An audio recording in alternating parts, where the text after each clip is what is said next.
Welcome back. You are listening to Nate the Hate on iTunes, YouTube, Spotify, and Google Podcasts. Be sure to like the video and subscribe to the channel if you have not already. And if you'd like to support the channel, we have a Streamlabs link in the description below. Donate any dollar amount, ask a question. We will answer it for you at the end of the episode. And with that, I'd like to welcome in my co-host, Modern Vintage Gamer. What's going on, Nate? It's great to be here. How are you doing today? I'm doing well. Had very pleasant weather and have been enjoying this weather as we're beginning to make that transition towards the fall. Weather is cooling down a little bit in the evenings. The crickets are chirping, and it makes for, very pleasant evenings to sit outside on the patio and just lose oneself to the joyous orchestra that is nature. How are you doing? I'm doing great. You said that very well.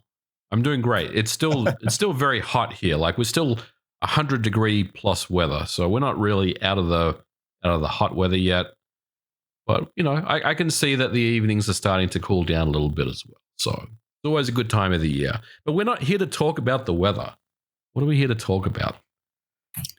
That's right. We're not here to talk about the weather, though maybe one day we will have a whole episode dedicated to the weather and the harmony that nature brings us when we sit back and just lose ourselves to the tranquility that it provides. But no, we are here to talk about Red Dead Redemption and the unique position that the game has found itself in terms of public perception, because a lot of people were surprised by this release, not because it was announced, but the means in which the game is being delivered. And before we get into that exact topic, I want to give a little bit of a history lesson about the remaster, because this isn't a new thing for the industry. In fact, this dates back to the Super Nintendo, if we want to go with Super Mario All-Stars. That collection had featured remasters or remakes, potentially, depending on how you want to quantify them, of the original trilogy of Mario Brothers games. And I have fond memories of that release, and I'm sure you do as well, MVG. Oh my God, it's one of my favorites. It was so good when it came out. I remember it vividly. I was very well entrenched in the Super NES. That was my machine. So I know I'm showing my age, but whatever, I don't care. I was in. I just finished. I think I just finished. I was starting college, right? And I really wanted a Super NES, so I ended up getting one. And I never really looked back. I got Zelda and Metroid and Mario World, and I loved every moment of it. And then they announced the dream game that I never thought would ever get announced, and that was Super Mario All-Stars, the collection of those games. It just blew my mind that, number one, something like this was even possible. How can you fit 3 games into a cartridge? 3, excellent games like that. And then just have a total package of just amazing extras as well in the game, and the way that it kind of presented and the way that it played. It was fantastic. So yes, I'm a big fan of Super Mario All-Stars. I keep trying to say 3D All-Stars, but Mario All-Stars, the original. And that was the thing. When you played those games, if you weren't familiar with the NES originals, these are just a phenomenal release. And when you look back at it, it was kind of the grandfather of remasters. And now a remaster is more or less a standard across the industry. We see these now in every generation.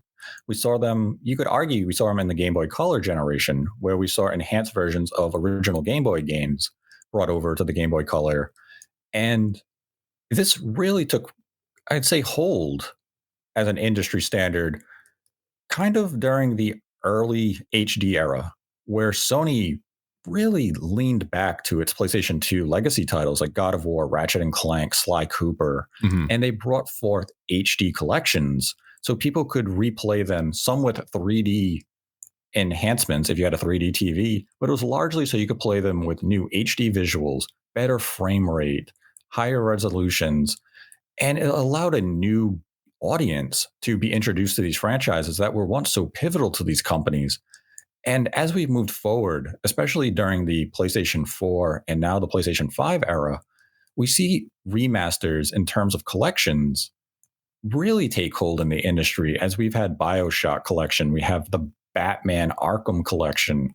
All these games get revisited because when these companies look back to the 360 PlayStation 3 generation, while you were at the advent of the HD era, you could see where these games were struggling to hit a native resolution, in some cases of 720p.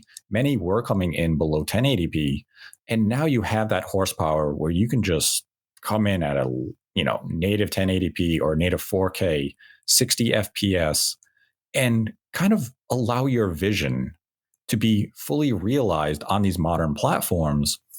And in a way, I would say the remaster has been a blessing for the industry because you're able to reintroduce a whole audience to these games that redefined whole console generations. And it also has that nostalgia boost where Yep. we can look back at a game and say, I remember playing that back on the 360 and it was awesome. And now I can play it on a modern platform. So let me revisit it and get modern enhancements, be it quality of life changes to the controls, visuals, what have you. So the remaster, dating back over 30 years now, has really been something that the industry has recognized and utilizes to its, one of its core strengths. Yeah, totally agree with you. I'm a big fan of them when they're done right, of course. I mean, there are some remasters that are less than stellar, but I mean, the overarching feel of a remaster is the things you exactly said. It's bringing the game to a new audience. It's bringing it in such a way where there is a updated control scheme. There is modern quality of life features. There are enhancements, potentially some connectivity to online social aspects of things as well. It's something that I think is is good for the industry in general. A lot of people say this game is just another remaster, so it's not really worth my time. I get that. I mean, I think remasters aren't for everyone, and I think some people do argue that maybe there's an oversaturation of them. But for me, I don't feel like that really makes too much sense. I think choice is always good. Consumer choice is key, and if you do like a remaster, then vote with your wallet, and if you don't, then vote with your wallet. I think remasters and AAA games and indie games and AA games, everything can all coexist in the industry. And I think, a remaster of a game is something that is only going to continue to get popular over time, because as time continues to progress, we think about old games that we would love to play again. And that's just human nature. And I'll tell you this right now, 20 years from now, Nate, people are going to be wanting to play Switch games, like Super Mario Odyssey, for example. Maybe a remaster of that, or remaster of Pikmin 4 or something. I'm just throwing, silly games out there, but the cycle will always continue. Right now, what's really hot in the remaster world is kind of that 2010, 2013 era of Xbox 360 and PlayStation 3 games. We've already kind of gone a couple of generations ahead. And I think in 20 years from now, people are going to want Nintendo Switch games to be remastered. I think that's just the natural progression of things.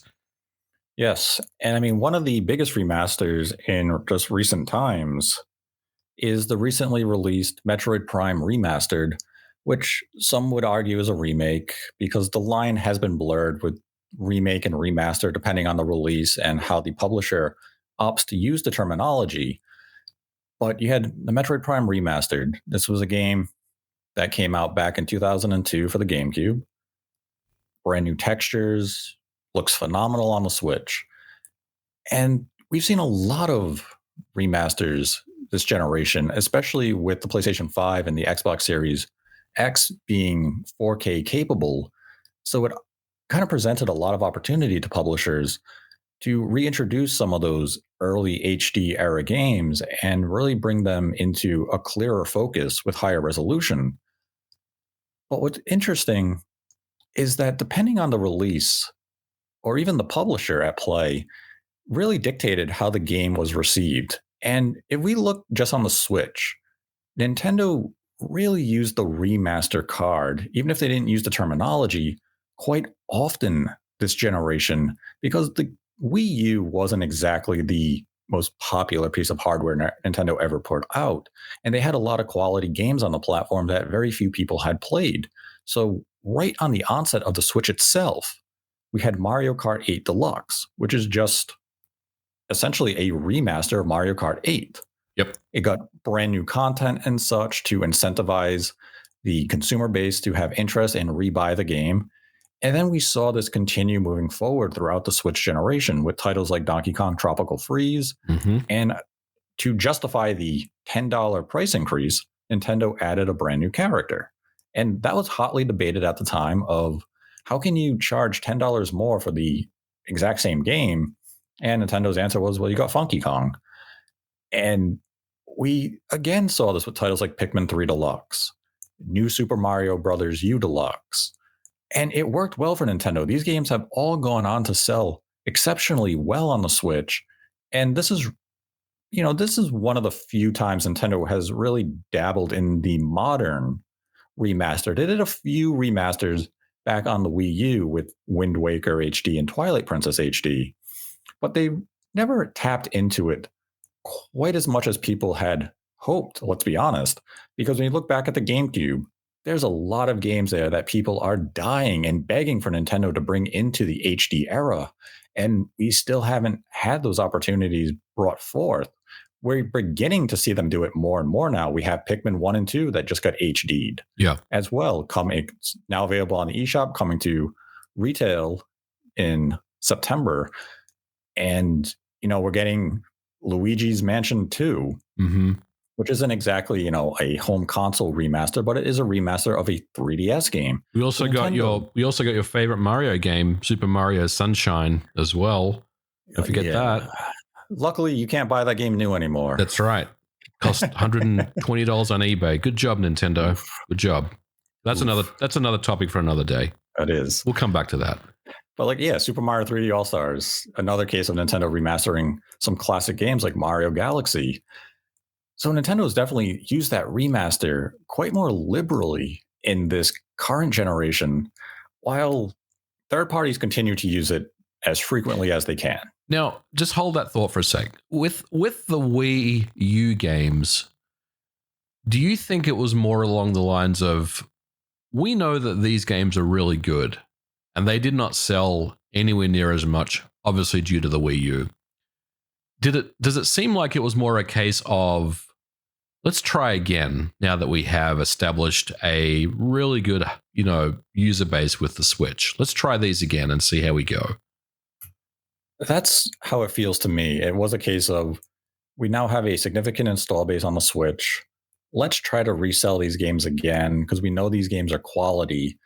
In some cases, I also think it was a way for them to introduce the series to the audience that has now found itself and adopted the Switch. Yeah. So you brought Pikmin 3 over instead of doing Pikmin 1 and 2 early in the Switch cycle, because Pikmin 3 at the time was the best option for that franchise. Pikmin 1 and 2, while quality games, would require a little more in terms of quality of life changes, because Pikmin 1 has a very harsh time limit. Pikmin 2 got rid of that, but Pikmin 2 is a somewhat more difficult game. And Pikmin 3 was really just a refined experience overall that really was welcoming and accessible to a wide range of gaming types. Then you had, New Super Mario Brothers U, a Wii U launch game that at the time wasn't overly well received due to its visual and artistic style. It looked far too reminiscent of the Wii game. And some people felt at the time that maybe New Super Mario Bros. U was just an HD version of New Super Mario Bros. Wii. So eventually that stigma did fade as the years advanced. But then you also have the other titles like Tokyo Mirage Sessions. Yeah, Captain Toads. Well, that was a update as well. Tokyo Mirage Sessions was another one. You're right. Yes. And, I think those are, again, games that it's cheap for them to port over. And they've recognized that it did have greater sales potential on this significantly larger install base that they likely had the data to back up, had a wider range of interest when it came to genre types of software. What about Super Mario RPG? Would you consider that a remaster or a remake? I mean, it's hard to really say, but if it's exactly the same game code, and it's, and if you kind of side by side them and everything runs at the same speed and looks the same, sorry, not looks the same, but you know what I'm saying? It kind of, they run exactly the same next to each other, Right. other than a significant visual enhancement, obviously, on the Switch. Would you say that's a remaster or a remake? And I know this is not really what we're talking about on this episode. I'm just curious because I think some games really do kind of blur those lines, like Metroid Prime Remastered. That is a great example of a game where you could probably argue that it's a remaster, but there's also compelling reasons to argue for it being a remake, like you said, because there was certainly things that were enhanced, and in some cases significantly. So what do you think about Super Mario RPG? Would you kind of put that in the same mold as Metroid Prime Remastered, or do you think this is just a remake?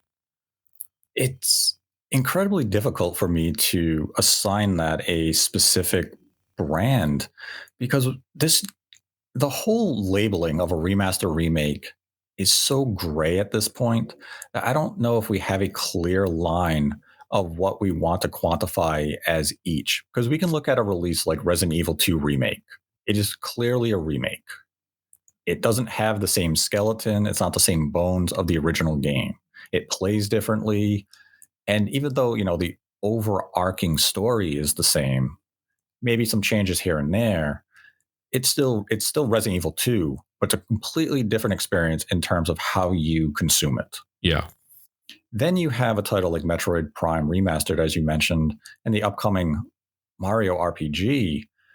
And I think I would say Mario RPG is going to be closer to a remake only because they cannot use the exact skeleton of the Super NES game. They're going to have to create this game from scratch. It's not going to be using the same code, but they may be looking at the source material and looking to replicate it one-to-one. And I think that's the only reason I would say it is a remake, whereas Metroid, it was built on those blueprints and the skeleton of the original release. Sure.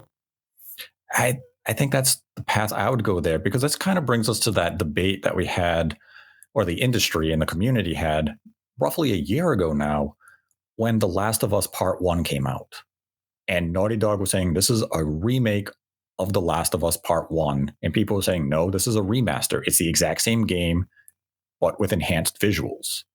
And they said, nope, we changed things. And the debate still continues to this day over what truly makes it a remake and what is a remaster. Because the Metroid Prime, you could argue it is a remake, and there's others who will argue it's a remaster. And I believe one of the former developers of the original game sides with it's a remastered. Yep. At the end of the day. That's right.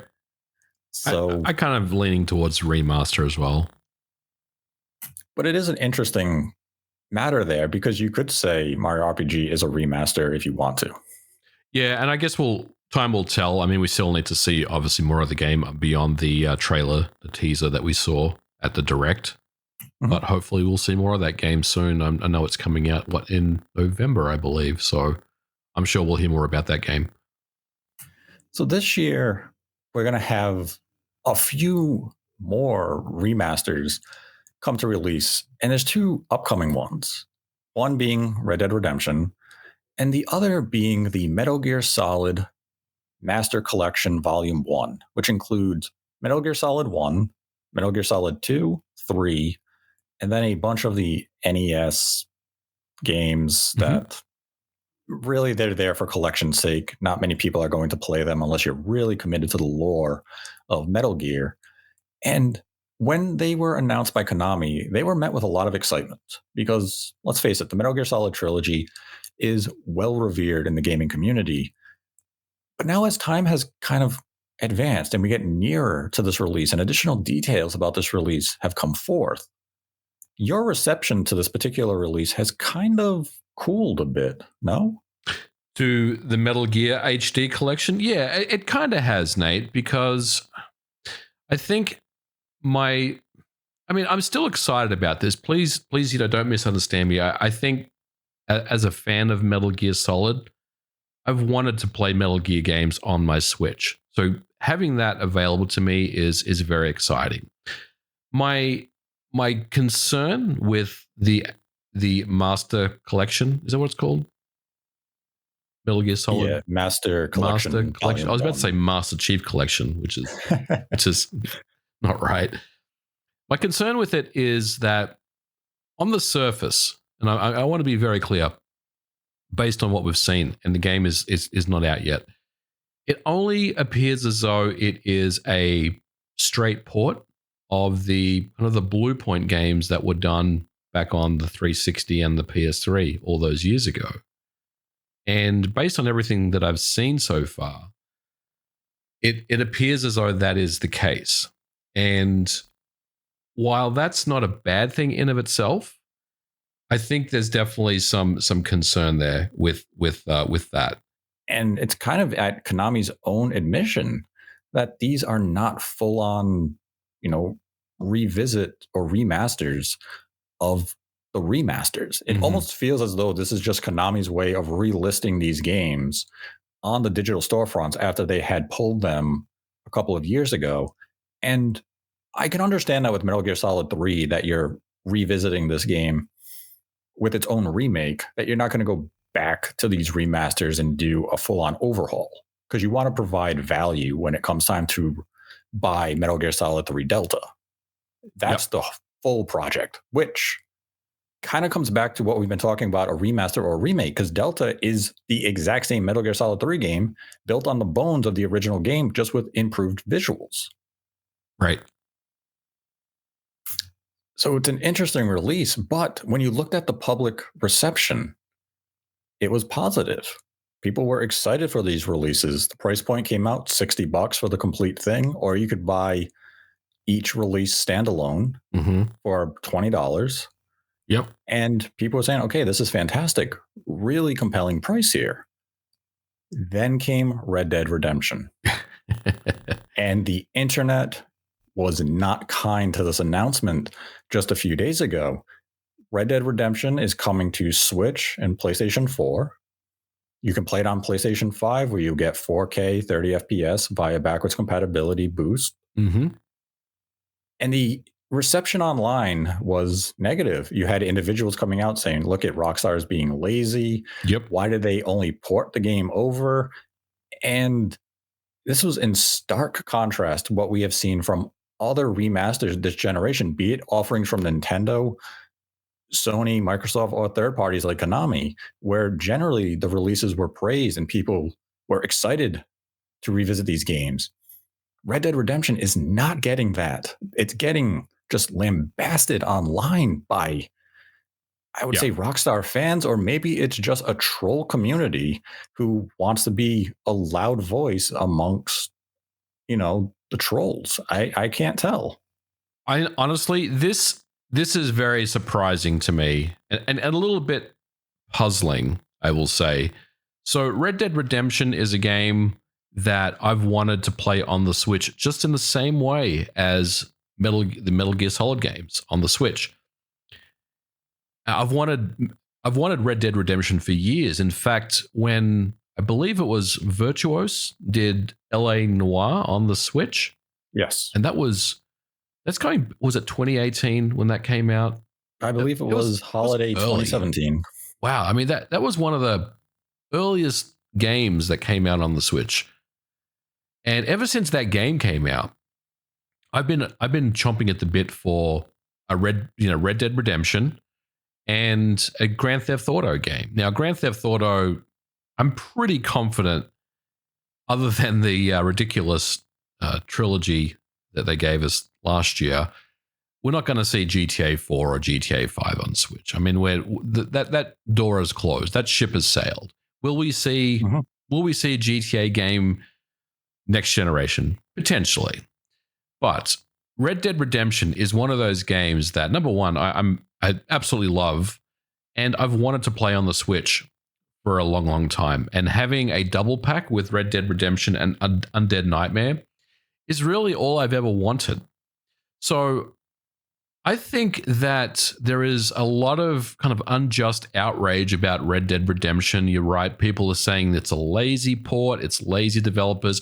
Look, I know Double 11. they are a great studio. There's nothing lazy about anything that's happening here.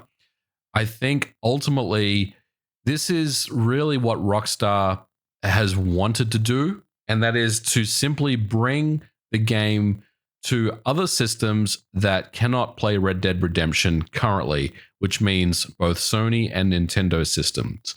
Now, you could say, well, why didn't they enhance the game? And I've heard ridiculous takes about, well, why didn't they give it a fresh coat of paint with the new Red Dead Redemption 2 engine?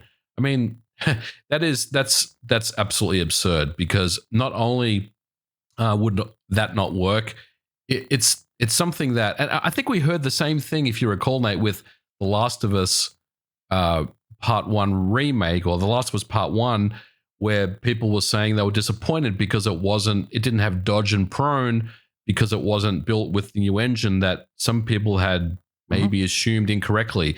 So I'm seeing very similar things here. And I think my biggest issue with Red Dead Redemption and this kind of outrage that I'm seeing is simply because it's Rockstar. People love to hate on Rockstar. Rockstar is a company that everyone loves to, just slander, And look, a lot of the times, some of the things they do are pretty strange takes, I'm not going to lie.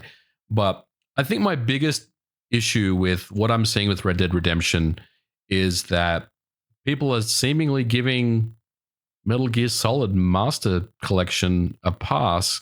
Everyone loves that. But why don't you love Red Dead Redemption? I mean, we're talking about the same thing at the end of the day. We're talking about just a remaster, bringing these games to a new generation, a new ecosystem, and that's that. No one had ever promised that you would be getting anything beyond that. Now, do I think that if they did a exclusive PS5 version and an exclusive Xbox Series version, should there be enhancements? I would say yes. But I think Rockstar was very clear about what they were trying to do here.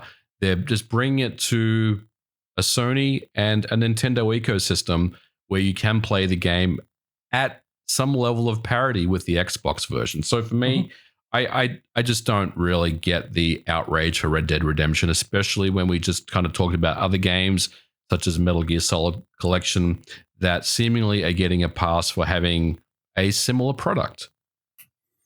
Yeah, and that's an interesting point with Red Dead Redemption, because it does feel as though this was a deliberate, minimal project. They had their vision for what this release is going to be, and as you said, this release was planned for PlayStation 4 and Nintendo Switch, the two platforms that don't have backwards compatibility with the generation prior to that. So you can't play the PlayStation 3 version of Red Dead Redemption on your PlayStation 4. No. And that's the exact reason we don't have an Xbox re-release of Red Dead Redemption, because what you would get from backwards compatibility is essentially the improvements you're getting if you play it on PlayStation 4, PlayStation 5, or Nintendo Switch.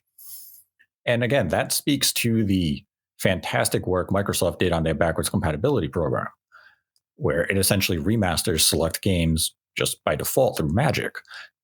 And that feels as though this is what that release of Red Dead Redemption is for those other two platforms. They looked at it and said, everyone can play this game 4K, 30 FPS on their Series X. How can we bring this release to the other two consoles? Let's do a minor remaster. Yep. And we can release them on Switch and PlayStation. And now everyone gets to play the exact same game. And we get the opportunity to, let's be frank, make money releasing on Switch and PlayStation, because unless you're buying it digitally on your Series X, Rockstar's not making money on the Xbox version anymore. No, definitely not. And go ahead. No, go.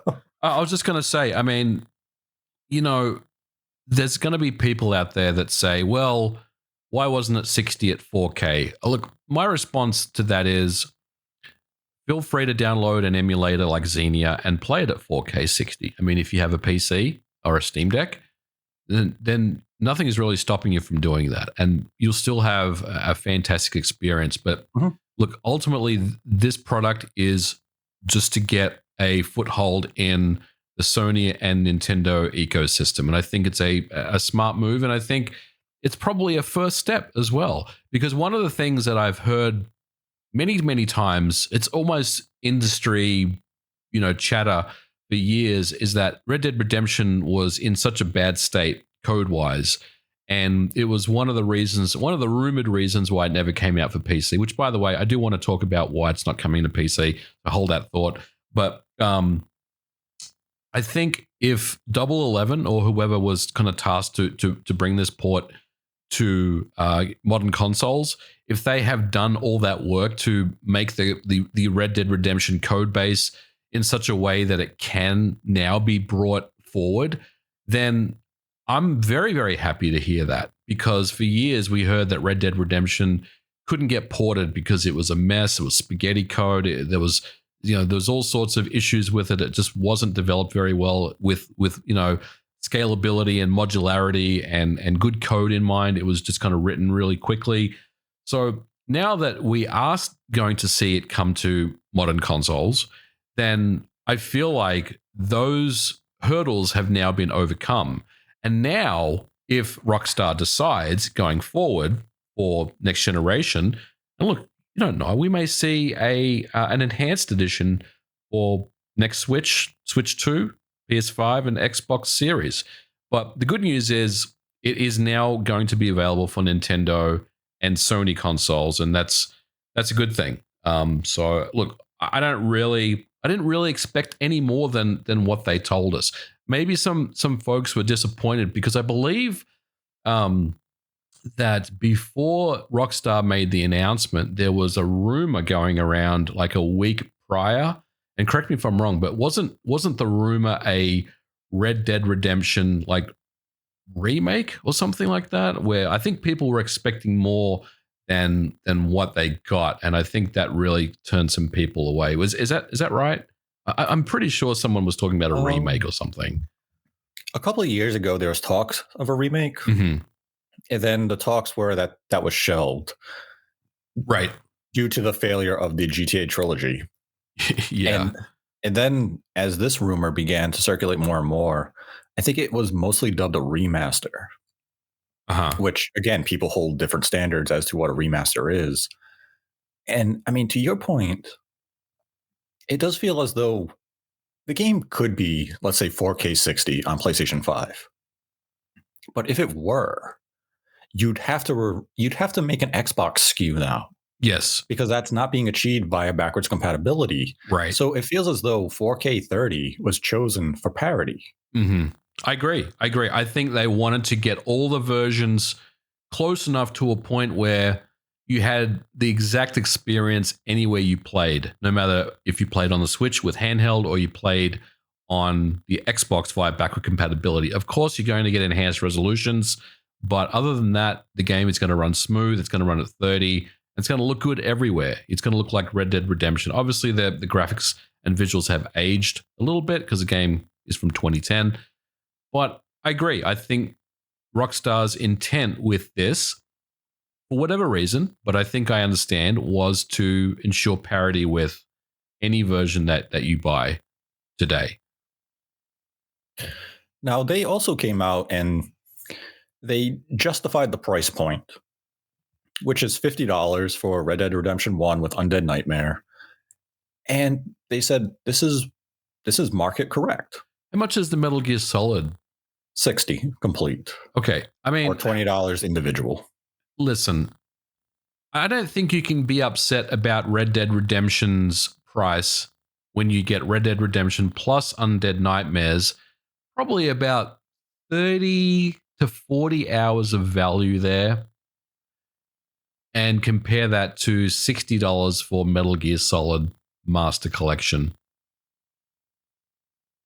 I think you either are unhappy about both or you're happy about both. You can't say that, I'm not happy about $50 and then be cool with the Metal Gear Solid thing.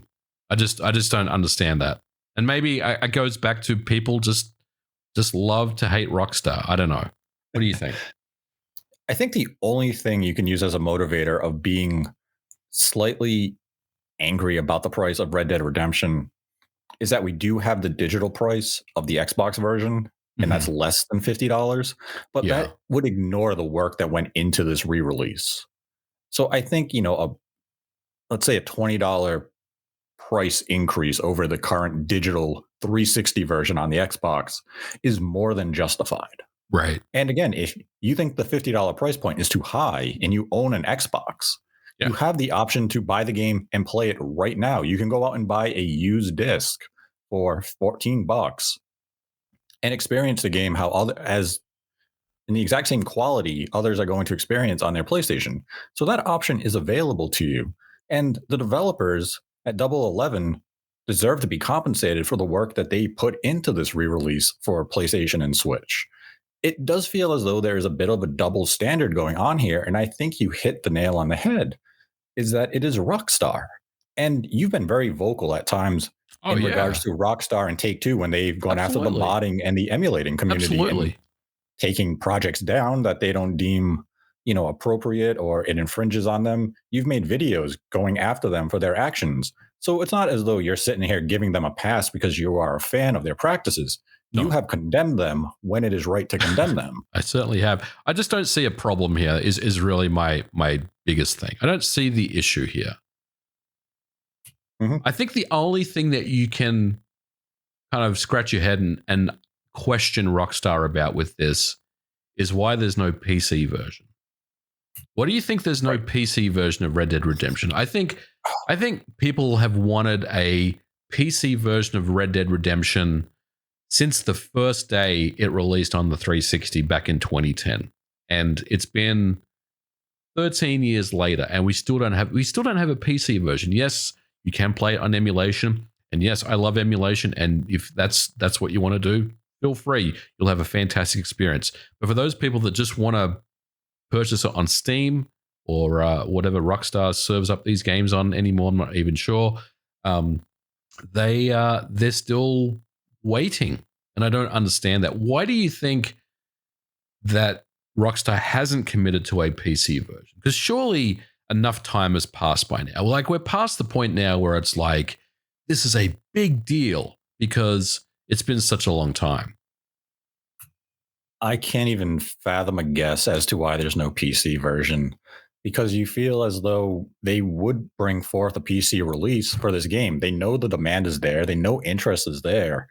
So why not commission a PC release, especially while you were doing a Switch and PlayStation re-release of the game? Wouldn't you, tack on a PC version if you could? You'd So think so. I mean, it's the same why wouldn't architecture you? now. We're all at Right. x86. So you'd think that it would be, again, going back to any rumors that we heard about potential source code being really difficult to port. We're past that now. We literally have builds that run on PlayStation hardware. I mean, Xbox is still backward compatibility, but Mhm. we have an x86 build of this game. So Yeah, where's the PC version? I mean, it's a curious thought. And I mean, if I want to go full on conspiracist on it, I'd say they're holding back a PC re-release because they are planning in the next, let's say, 10 years to do a Red Dead Redemption 1 remake, and they'd rather hold off until that release comes out. I have no, Yeah.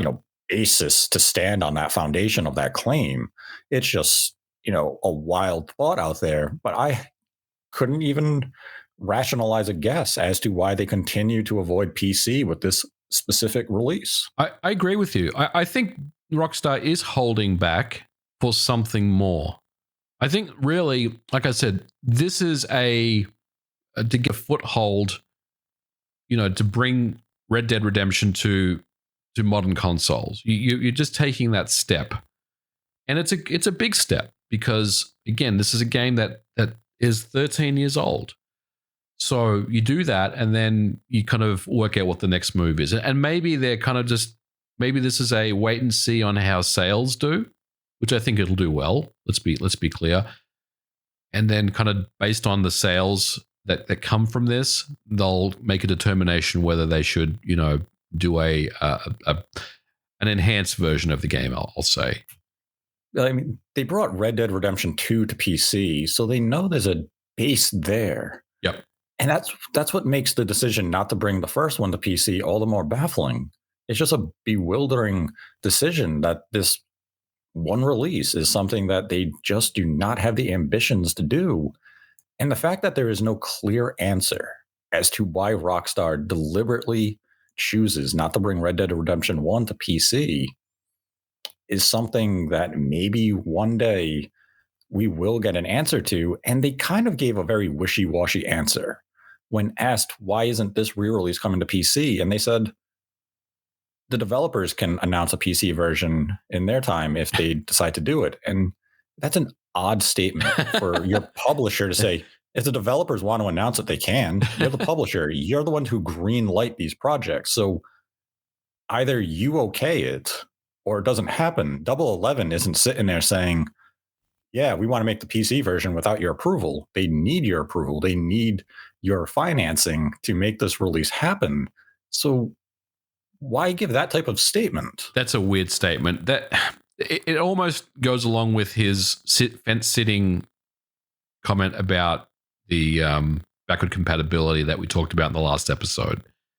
In my experience, Nate, working in the industry, I've shipped a few games, and every game that I've worked on, it was always the publisher that dictated what platforms we would be targeting. That's it. I mean, you can't really say, oh, but I want to do PC, because it's not really the way the industry works. So to say that it's up to the developer, I mean, I guess the only way I can try to make sense of that is if somehow Double 11 was so far ahead in development that they had time to get another port out of the PC, that they could potentially do it. But even that just doesn't make any sense, because there's marketing involved. There's all sorts of things that go into a release of a game that just goes beyond development. So I think it's a very interesting statement. I just kind of felt like he was just washing his hands of the announcement at that point and wanting to move on. But I mean, way to throw Double 11 under the bus there, guy, honestly. Like, it's never the developer's choice to do something like that. I mean, there are some studios out there that have a certain level of creative freedom that if you do something unique and interesting and cool, the potentially that your game could get published or something could happen. But most publishers, especially Rockstar, I would think, had already, when they pitched this, the systems were already, known at that point, and it didn't really change. So I think it's a very curious statement from the CEO. And that's the thing, is you have firsthand experience and knowledge of these matters, because every time LRG announces a brand new game, if it's not coming to Switch, if it's not coming to Xbox, your tweets are inundated with questions of, well, why isn't this game coming to the Xbox? It's not LRG making that decision. It's the licensee holder or the publisher. People come after me because they think I hate Xbox or something. But, it's the publisher. Listen, anyone that's listening right now, the publisher determines the platforms. End of story. I've never been in a situation where, it's gone any other way. It's the publisher always drives that.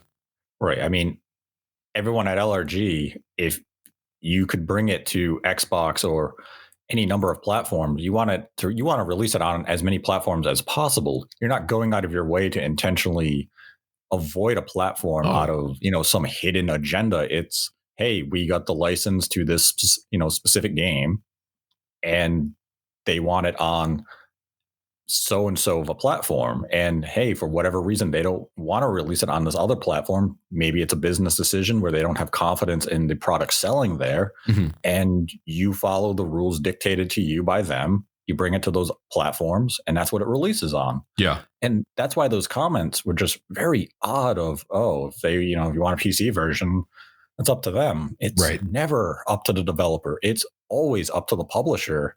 And it felt as though he was kind of passing the buck to them of, you want it? Go bother Double 11. Like, just give a straight answer. You, for whatever reason, don't want a PC version of this game. And, I'll express one thought that I wonder if people would have been happier with the price of the release had it included the little known and very much forgotten Red Dead Revolver, the See, first entry to Red Dead. that would have definitely made it a lot sweeter. And would it have changed people's opinions on this? Potentially. I think a lot of people were unhappy about the $50 price tag. So look, from what I've seen, there are some people that are unhappy about why it's just a remaster, just a basic remaster without any bells and whistles, at least as far as we know today, right? And that'll all come out when the game releases, what, next week or just in a few days. So I think there's that aspect, but there's also people that believe that the value of this product isn't worth the $50, which I disagree. I think $50 is fine for something that has Red Dead and Undead Nightmares, both quality. But Yeah, you're I mean, right. I'd say the price point seems fair. If they announced Red Dead Revolver and had, we'll say, a trilogy, even though I guess a trilogy would almost imply you need Red Dead 2, but 3 games in a collection, I think that would definitely sweeten the deal and make a lot of people happier. And again, it would give people a chance to experience Red Dead Revolver, a very underrated game, in my opinion, a very good game. And I think a lot of people, I don't want to say have slept on the game. A lot of people just haven't played it before. They may have heard about it, but I think that would be really cool if it was a part of this collection. Mm-hmm. Yeah, I mean, I think the price point is fair. I think it's maybe just that case that it lacks the illusion of value Yeah. that the Metal Gear Solid Master Collection really put at the forefront of. You're getting the trilogy of Metal Gear Solid games. You're getting Metal Gear games. It was like, wow, I'm getting a lot for $60. And that's what we've seen a lot from other remasters, be it the BioShock collection, where you got the full trilogy of games. Mm-hmm. And it's that illusion of value, or the upcoming Batman release on Switch. I'm getting a trilogy of games for $60. Well, you're getting a full game with Red Dead Redemption 1, and you're getting a full standalone expansion with Undead Nightmares for $50. The price is more than fair. It just feels as though people went into this with a different expectation of what they were going to get from a Rockstar release. I agree. And I hate to use the Grand Theft Auto trilogy as an example here, because Grove Street Games really didn't do those games justice by any means. But that was a re-release by Rockstar, and it was minimal. So it feels as though people should have gone into this Red Dead rumor and expectation with lower expectations, that this wasn't going to be Red Dead Redemption 1 and the RDR2 engine with whole modern visuals and all of that. Yeah. You should have gone in with lesser expectation, and maybe you would have been happier with what we're getting, because this seems to be in line largely with the remasters we have gotten this generation, especially if you want to look at titles like Xenoblade Chronicles 1 Deluxe Edition on the Switch, or even a lot of the Nintendo efforts we have seen across the Switch of Wii U games, or even some Wii games that have been HD'd, barring Metroid Prime Remastered, because I'd say that is a premium effort that is greater than what we're seeing with Red Dead Redemption. But if you look at things like Skyward Sword, it's very much in line with that type of effort. And some people were upset with Skyward Sword, I will admit. But I think it does feel as though Rockstar is just held to a different standard when it came to this release. And maybe it goes back to the original rumors that they were looking to remake the first game. So expectations were high when this began to leak out on the website and such, where people were just expecting that Last of Us Part 1 type re-release. Because, I mean, yes, it would look beautiful with, the visual fidelity of Red Dead Redemption 2. And people are probably assuming the assets already exist because you have RDR2 to go to and leech from. But that would have been a significant project for Rockstar or Double 11 to take on. The budget would have been substantial, and they are allocating hundreds of millions of dollars to Grand Theft Auto 6 right now, that they're not going to feed that type of financing into a release like this. But this release, as it is, it's going to sell millions of copies, and I think it's going to perform admirably on the Switch, because this might be the first introduction to the series for a lot of people, and the appeal of having it in a portable is definitely going to do it some significant favors. So don't be shocked if in the next couple of weeks it's atop the eShop, and then once it comes with the physical release in October, it's going to see sales boom even further. This is a quality product, and it's one I didn't play that much of on the PlayStation 3. There were just way too many quality games around it when it came out, It was and I fell off also the game fairly quick. it also didn't run very well on the PS3. It was definitely not the right That place too. for the game. That's also true. Mhm. But, I'm going to revisit it. I'm just trying to figure out which platform. Do I get it cheap on my Xbox, or do I give the $50, play it on the Switch? Because it does feel as though I wouldn't mind just lounging in bed, getting on that horse, going for a quick ride, shoot some people, and enjoying the game in my leisure in Yeah. handheld mode. So I am kind of juggling the back and forth of save some money, play it in 4K, spend a little more, but play it while laying in bed. Tough Now, decisions ahead for me. the only other thing about this release that we haven't talked about is that it doesn't have the online portion, the Red Dead Online stuff. And I guess you Mhm. could, and I didn't do my homework, so I apologize, but I believe you can still play the online portion on the backward compatibility version on the Xbox. I believe. So if that's not right, someone please tell me. So I think there is some concern that it also didn't come with the online portion as well. Man, I'm having deja vu. What are your thoughts about that? And again, it goes back to, I guess, expectations of this release, I'm because having, there was a yeah. lot of hype. Again, a week before, the website had Mhm. changed and something was happening with Red Dead. People are getting excited. I saw news outlets saying, what could this be? This is going to be awesome. And we kind of just get a basic port, which I never really thought it was going to be anything more than that personally. But what do you think about the kind of the omission of the online portion of the game? Do you think it really makes a huge difference? Did you miss the online portion from The Last of Us Part 1? No. Okay. No, I did not. I did I think not. I think you can apply that here to Red Dead Redemption Yeah. 1. I'm sure they have analytics that tested of people's interest in it. I'm not familiar with the multiplayer for it, so I don't know how fleshed out it was. I don't know how popular it was when it released back in 2009. I So played it for let's say, about an hour and it was fun because you could kind of run around and kind of take over the towns and stuff. It was cool. It was a cool PvP aspect. It was a lot of fun, but but Red yeah, Dead Redemption Online is still active, right? absolutely. With RDR2. Absolutely. So honestly, I'm more surprised that they didn't attach Red Dead Redemption Online to this package in some way Hmm. than them removing the original multiplayer, Yeah. because this has happened a few times with some remasters. If you can go back to the Ghostbusters remaster, it didn't launch with multiplayer. They promised that they would eventually patch in the multiplayer, but the game didn't sell, so they never did. Right. And nobody really cared enough to make a beef about it online because nobody bought the game. And I think it really comes down to the online mode. Maybe it was good for its time, but would it really find a place in the modern online gaming Y- environment? It, And I would say Rockstar evaluated it and said, it's not worth the time and effort to even make this a reality and testing all of it. So let's just release what we know is quality, the I agree. campaign. I agree. It's a passing curiosity, I would say. Some people aren't going to like me saying that, but that's how I feel. Look, I Right. think ultimately consumers become unhappy when you take something away, or at least you perceive to be taking something away.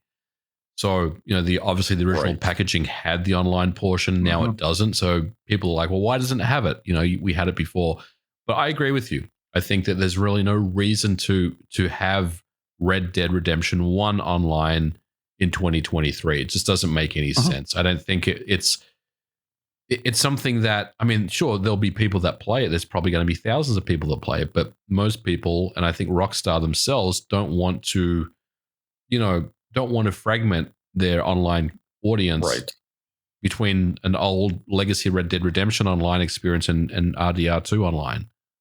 Right. And I mean, it also just becomes an allocation of resources to now an online server, Yep. an online game that you may not want to commit to. Because if we want to look at another game that lacked online, it comes from Sony with the Uncharted Mm-hmm. collection of Uncharted Yeah, 1, 2, and 3. that's right. Uncharted 2 and 3 had really fun multiplayer modes. They were not featured in that collection. I don't remember people complaining about that. That's because they ruined Uncharted 2's multiplayer with patch 109. Where they just messed up the guns and it was so much fun up to that point. And anyone who played it will tell you the day the online got ruined. And then Naughty Dog tried to fix it and it was too late. Everyone had moved on. But no, there's a lot of those remasters that did have multiplayer components that were removed when they came to other platforms. And yeah, there's a little bit of talk around it saying, oh, you took away this mode.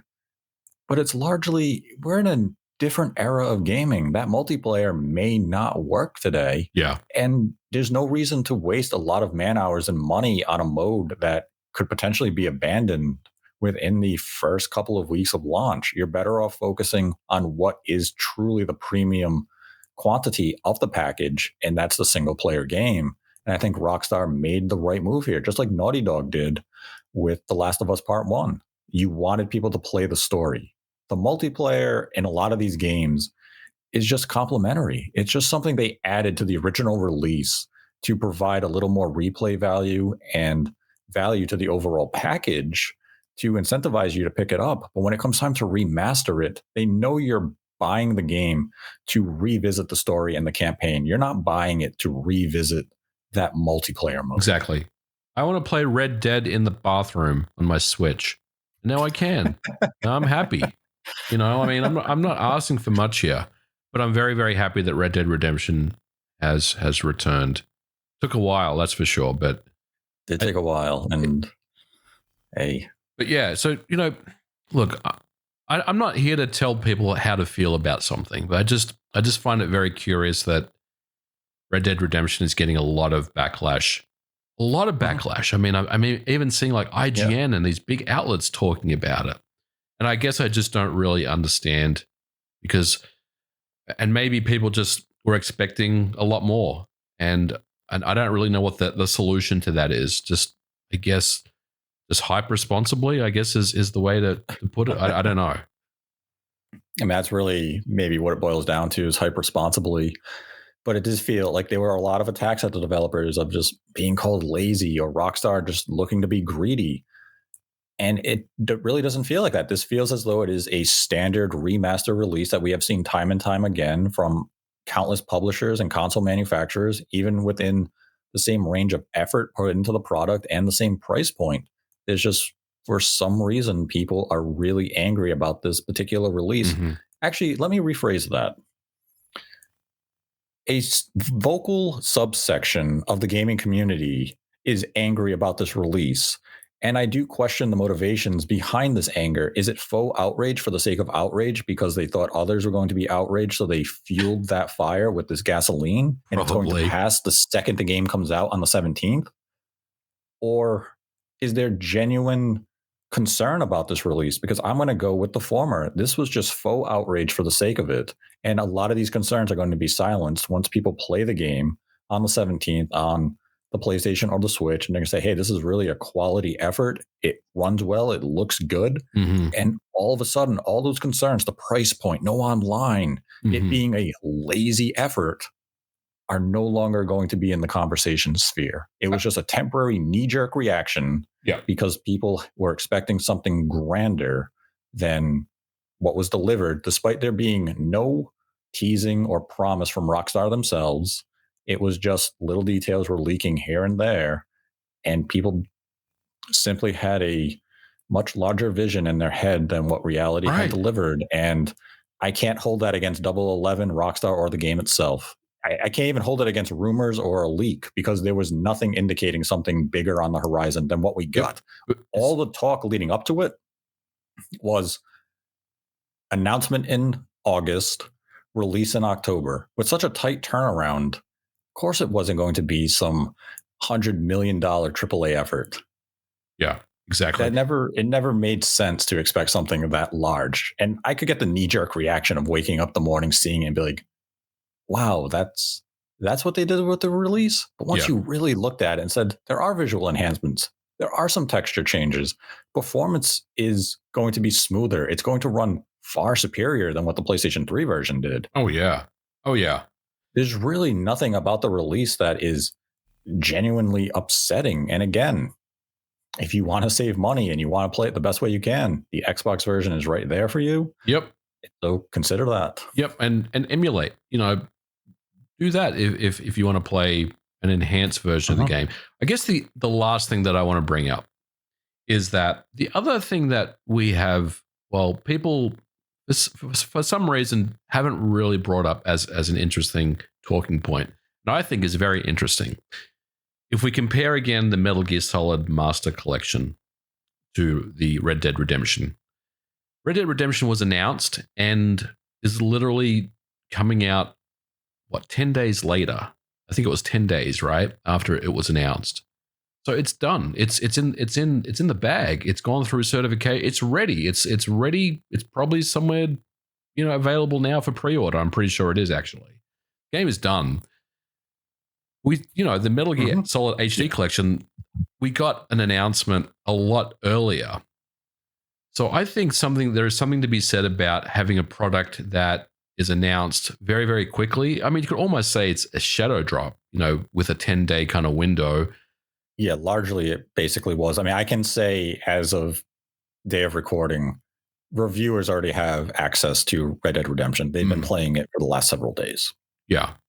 And I think it's going to be a fine port of a game.